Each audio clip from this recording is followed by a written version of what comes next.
For this video, we're going to be looking at the foot, but what I realized in the last video, one thing I forgot to mention on the fibula bone. So that was this one that looks kind of like a bow.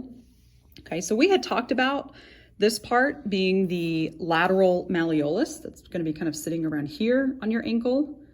So the one that's more pointed here, that's the lateral malleolus. On the other end of the fibula, that's a little more flat, that's called the head. So we have the head. It's a little bit flatter compared to here, that's a lot more angled, is the lateral malleolus. Okay, or also, if you're looking at it on a full skeleton, the lateral malleolus is going to be on the ankle, whereas the head is going to be up close to the knee. Okay, so those are some parts to know for the fibula. So now looking at the foot. So there's going to be some similar types of terms that we saw with the hand. Okay, in the hand, we had carpals. On the foot, we have tarsals. And the way I remember that, I think you walk on tar with tarsals. You might drive a car with your carpals. Okay, so all of these smaller circular bones here are tarsals. But then, again, you don't have to know the name of every single one. So just know the name of the two largest ones. So this one that's on top is called the talus bone. Kind of looks like a talon. Okay, that is what the tibia bone is going to be sitting on. Bring that back here.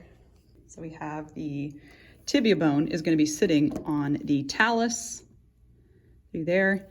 The other one on your heel, this large one, is the calcaneus bone, okay, the calcaneal region formed from your heel bone. So this large one in your heel is calcaneus, the one on top is your talus.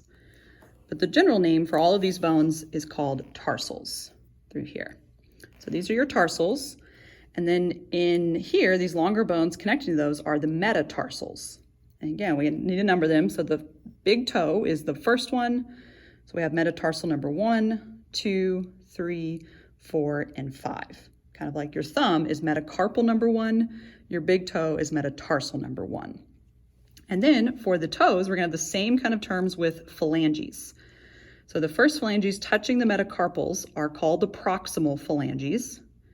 And as we move out, we're going to have middle phalanges. And then the very outermost bones are the distal phalanges. So these are much smaller than in the fingers, especially on the pinky toe, it's very small. So we have distal phalanges. On the big toe, again, there's no middle phalange. So again, we had tarsals, metatarsal number 1. This is proximal phalange, and then this is distal phalange. So there's no middle phalange on your big toe. Okay, so those are the structures to know on the foot.